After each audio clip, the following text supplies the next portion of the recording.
The screen of my iPhone lit up with a number I hadn't seen in 2 years. My hands trembled slightly as I stared at it, memories flooding back of that devastating night when everything fell apart. Mark's name flashed insistently, demanding attention just like he always had. I let it ring 4 times before answering. Hello? My voice was steady, calmer than I felt. Sarah? Mark's voice cracked. He sounded different, desperate, broken. Nothing like the confident man who'd walked out on me 2 years ago after gambling away everything we built together.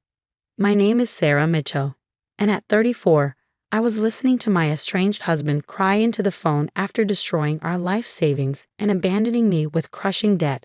The irony wasn't lost on me. I've made a huge mistake, he sobbed. I should never have left. You have to let me explain. I gazed around my office, my real estate office, to be precise, taking in the awards lining the walls, the stack of closing documents on my desk, and smiled. 2 years ago, this conversation would have shattered me. Now it was just another Tuesday afternoon. Sure, Mark, I said, keeping my tone neutral. Let's meet. We can talk about everything. He exhaled sharply, relief evident in his voice. Really? God, Sarah, thank you. I knew you'd understand. You always understood. That's what he counted on. My understanding, my forgiveness, my tendency to see the best in people even when they showed me their worst. It's what had kept me with him through the small lies that became bigger, through the investment opportunities that drained our savings account, through the credit card debt he hid until it was too late. Café Luna, tomorrow at 2. I suggested, naming the coffee shop where he'd first told me about cryptocurrency, his eyes shining with dreams of quick riches. We can discuss everything there. Yes, perfect, he agreed quickly. I'll tell you everything, explain about the crypto market crash, about DeFi and how they promised. Tomorrow, Mark, I cut him off. We can talk about it all tomorrow. After hanging up, I leaned back in my chair, my mind drifting to that night 2 years ago. I'd come home from my job as a middle school math teacher to find Mark pacing our small apartment, his face ashen. It's gone, he'd said, his voice hollow. All of it. DeFi. The platform collapsed. They took everything. I'd stared at him, uncomprehending at first. What do you mean, everything? Our savings, the house down payment, the investment accounts, he'd swallowed hard. I thought I could double it, triple it, the returns they were promising. The room had started spinning as the magnitude of what he was saying hit me. Nearly $200,000. Every penny we'd saved over 8 years of marriage, gone in a crypto scam. But that wasn't even the worst part. There's more, he'd whispered, unable to meet my eyes. I took out some loans, credit cards in our names. I was trying to recover the losses, make it back before you noticed. $50,000 in credit card debt. He forged my signature, opened joint accounts, maxed them out chasing his crypto dreams. And now he was running away, leaving me to deal with the aftermath. I can't face this, he'd said, grabbing his pre-packed bag. I'm sorry, Sarah. I'm so sorry. I'd watched him walk out, too stunned to cry, too numb to stop him. The next day, I'd learned he quit his job at the tech startup where he worked. His phone was disconnected. He'd vanished, leaving me with nothing but debt and broken promises. But that night, sitting among the ruins of our life together, something had shifted inside me. I'd always been good with numbers, had always understood the power of compound interest and smart investments. I tried to tell Mark that get-rich-quick schemes never worked. That patient, strategic growth was the key to building wealth. He'd never listened. He wanted fast money, crypto millions, the excitement of high-risk trading. And now here I was at 32, starting over with less than nothing. The next morning, I called in sick to work and started making plans. First, I contacted a lawyer who specialized in debt and divorce cases. Then I called my brother Mike, who'd been in real estate for years. I need a change, I told him. I need to rebuild, and I need to do it my way. Mike had listened, really listened, as I laid out my plan. I'd always helped him with the financial aspects of his real estate deals, understanding market analysis and investment potential. Now I wanted to do it myself. You'd be great at it, he'd said. But what about the teaching job? The benefits, the stability? I'll keep teaching for now, I'd replied. But nights, weekends, I'm going to study for my real estate license. I'm going to learn everything I can about property investment, about building real wealth. And I did. For 6 months, I worked my teaching job, studied real estate in every spare moment, and systematically negotiated with creditors to manage the debt Mark had left me with. I lived on rice and beans, sold everything I could, and put every extra penny toward paying down those credit cards. I got my real estate license on a Wednesday. By Friday, I had my first listing through Mike's connections. A month later, I had 3 more. It turned out my teaching skills translated perfectly to real estate. I could break down complex market data for clients, help them understand their options, guide them through the biggest purchase of their lives. Within a year, I paid off half the credit card debt through commissions and careful budgeting. 6 months after that, I opened my own boutique real estate firm specializing in investment properties and first-time homebuyers. I understood their fears, their dreams of building something secure. I'd lived it. Now, sitting in my office 2 years after Mark walked out, I was debt-free and running a successful business. My firm had just closed its 100th deal, and I had a waiting list of clients drawn to my reputation for honest, strategic investment advice. My phone buzzed with a text from Mark. "Thank you for agreeing to meet. I have so much to tell you." I smiled, picking up the manila envelope on my desk, the one I'd been saving for just this moment. Inside were documents that would show Mark exactly what I'd built while he was chasing crypto fantasies. Tomorrow at Cafe Luna, he'd learn that sometimes the slow, steady path was the one that led to real success. And maybe, just maybe, he'd finally understand what he'd walked away from. I opened my laptop and pulled up the latest property listings. I had a client meeting in an hour, a young couple looking to buy their first home. They'd saved carefully, done their research, and were ready to build their future the right way. Cafe Luna hadn't changed much in 2 years. The same rustic wooden tables, the same artisanal coffee menu, the same large windows overlooking downtown. I arrived 15 minutes early, choosing a table in the corner where Mark and I had once planned our future overlaps and dreams. I set my leather portfolio on the table, along with the manila envelope. My real estate company's logo, Mitchell Properties, was embossed in gold on both. A small detail, but one I knew wouldn't escape Mark's notice. He walked in at exactly 2 p.m., and I barely recognized him. Gone was the designer suit, the expensive watch, the carefully styled hair. Instead, he wore wrinkled chakis and a faded polo shirt that had seen better days. His face was thinner, with dark circles under his eyes that spoke of sleepless nights. "Sarah," he breathed, stopping short when he saw me. "You look amazing." I did look good, I knew that.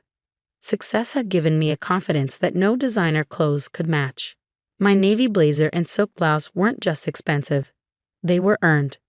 "Sit down, Mark," I said, gesturing to the chair across from me. "Would you like some coffee?" He slumped into the seat, running a hand through his unkempt hair.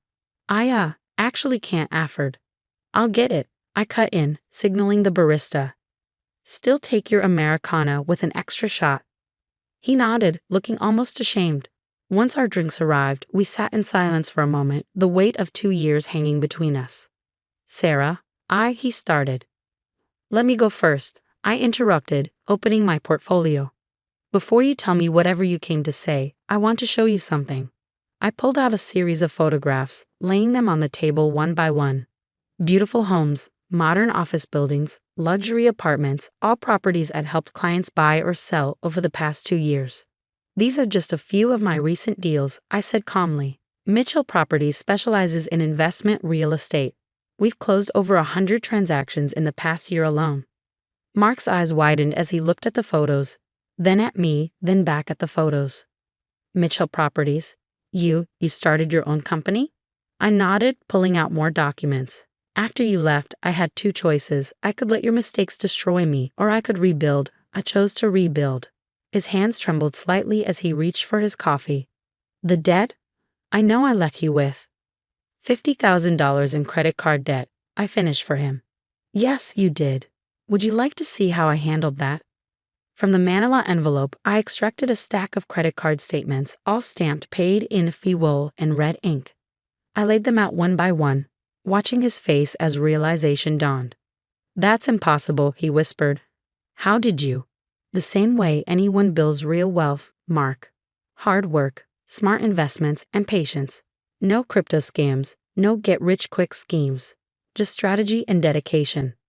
I pulled out my company's latest financial statement. Mitchell Properties is now worth more than we ever had in savings. The difference is, this wealth is real. It's built on actual property, actual transactions, actual value. Mark slumped in his chair, his coffee untouched. I don't know what to say. When everything crashed with DeFiMax, I thought, I couldn't face you. I couldn't face anyone. So you ran, I said, my voice steady but cold. You left me to deal with the debt, the creditors, the shame. Do you know what that was like, Mark? Having to explain to everyone why my husband had disappeared. He flinched at my words. I was a coward, he admitted. I've spent the last 2 years trying to recover, trying to make it back, but everything I touched turned to dust. Every investment, every opportunity. Because you're still looking for the easy way, I said, pulling out one final document. You haven't learned anything. What's that? He asked, eyeing the paper warily. Divorce papers, I replied, sliding them across the table. Already filled out, just waiting for your signature. His face crumpled. Sarah, please, I came back because I still love you. We can start over, rebuild together. I've changed, I swear. I studied him for a moment, remembering all the times I believed his promises, all the times I'd given him another chance. But I wasn't that person anymore. You want to know the biggest lesson I learned after you left? I asked, leaning forward slightly. Real value isn't about quick returns or crypto millions. It's about building something sustainable, something that helps others while helping yourself. I tapped the stack of property photos. Every one of these transactions represents a family finding their dream home, an entrepreneur starting their business, an investor building their portfolio the right way. That's real wealth, Mark. That's real success. He stared at the divorce papers, his hands clenched in his lap. I have nothing, he said quietly. No job, no savings, nowhere to live. I've been staying on friends' couches, barely getting by. I thought if I could just come back. You thought I'd save you, I finished, like I always did before. But I'm not here to rescue you anymore, Mark. I'm here to finally close this chapter of my life and move forward. Mark's hands shook as he reached for the divorce papers, his coffee now cold and forgotten. What if? He swallowed hard. What if I told you I have a lead on recovering some of the DeFiMax money? There's this lawyer who specializes in crypto fraud. I held up my hand, stopping him mid-sentence. Are you seriously trying to pitch me another scheme right now? The familiar glint of desperate hope in his eyes told me everything. He hadn't changed at all. He was still looking for the easy way out, still trying to chase phantom riches instead of building something real. It's not a scheme, he insisted, leaning forward. This lawyer, he's already helped other victims recover their investments. We cold. There is no we anymore, Mark. I interrupted, my voice firm. And there's nothing to recover. That money is gone. But that's not why you're really here, is it? He fell silent, unable to meet my eyes. I waited, letting the moment stretch until he finally spoke again. I saw the article about you in Business Weekly, he admitted quietly. Your company's expansion, the new development project downtown. When I realized how successful you become, you thought you could come back and benefit from everything I've built? I finished for him. The same way you once thought you could get rich quick with crypto. Tears welled in his eyes, but I felt nothing.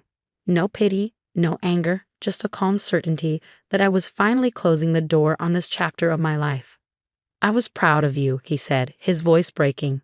Reading about everything you've accomplished, I realized what a fool I'd been throwing away our marriage for. Stop, I said firmly. You weren't proud of me, Mark. You were envious. There's a difference. I pulled out one more document from my portfolio, a cashier's check. His eyes widened when he saw the amount, $50,000. This is the exact amount of debt you left me with, I explained, placing the check on top of the divorce papers. I'm offering you a chance to do one right thing. Sign the papers and the money is yours. What's the catch? He asked, suspicion creeping into his voice. The catch is that you disappear from my life completely. No contact, no attempts to reconnect, no trying to leverage our past relationship for your benefit. You take this money and you do what you should have done 2 years ago, start over. And if I don't sign? I smiled, gathering my photos and documents back into my portfolio. Then I proceed with a contested divorce and sue you for the fraud you committed by opening those credit cards in my name. My lawyers have built quite a case, including proof that you forged my signature. That's felony fraud, Mark. Want to guess how many years that carries? The color drained from his face. You wouldn't. The Sarah you knew 2 years ago wouldn't. I agreed. But I'm not her anymore. You taught me a valuable lesson when you walked out. Sometimes the kindest thing you can do for someone is let them face the consequences of their actions. His hands trembled as he reached for the pen I'd placed on the table. For a moment, I thought I saw a flash of the man I'd once loved. The one who made me laugh, who dreamed big dreams with me on Sunday mornings. But that man was gone, replaced by someone I barely recognized. As he signed the papers, I felt a weight lift from my shoulders. It was really over. The check won't bounce, he asked, and I almost laughed at the irony. Even now, he was worried about being scammed. Unlike crypto tokens, Mark, real estate generates real money. The check is good. He stood up, clutching the check like a lifeline. I really did love you, Sarah. No, I said softly, you loved the idea of me, the supportive wife who would always be there to clean up your messes. But that's not love, Mark. That's dependence. After he left, I sat there for a while, finishing my coffee and thinking about the journey that had brought me here. The night he'd walked out had felt like the end of my world, but it had actually been the beginning. My phone buzzed with a text from Jessica, my newest agent. Client meeting in 30 minutes. The Hendersons are ready to make an offer on the downtown property. I smiled, gathering my things. The Hendersons were a young couple, reminded me a bit of Mark and me when we first started out. But unlike us, they were doing things the right way. Careful planning, thorough research, no shortcuts. As I drove to my office, I thought about the check I'd just given Mark. Some might think I was crazy, giving him money after everything he'd done. But I knew it wasn't really about him. It was about me, about finally cutting all ties with my past and moving forward without any loose ends. The next morning, I stood in front of my team at our weekly meeting. 20 ambitious real estate agents, all drawn to my firm's reputation for integrity and smart investment strategies. Remember, I told them, our job isn't just to sell properties. It's to help people build sustainable wealth, to guide them towards smart decisions that will serve them well in the long run. There are no shortcuts to success, but there is a proven path. Later that day, I received a final text from Mark. Thank you. I'm sorry for everything. I didn't respond. Instead, I focused on my computer screen, where I was reviewing plans for our newest project, a mixed-use development that would bring affordable housing and small business spaces to a struggling neighborhood. This was real value, real impact, real success. The manila envelope with the signed divorce papers sat on my desk, ready to be filed. Next to it was a framed copy of the Business Weekly article Mark had mentioned. The headline read, From Teacher to Real Estate Mogul, How Sarah Mitchell Built a $1 Million Empire from Nothing. But they got it wrong. I hadn't built it from nothing.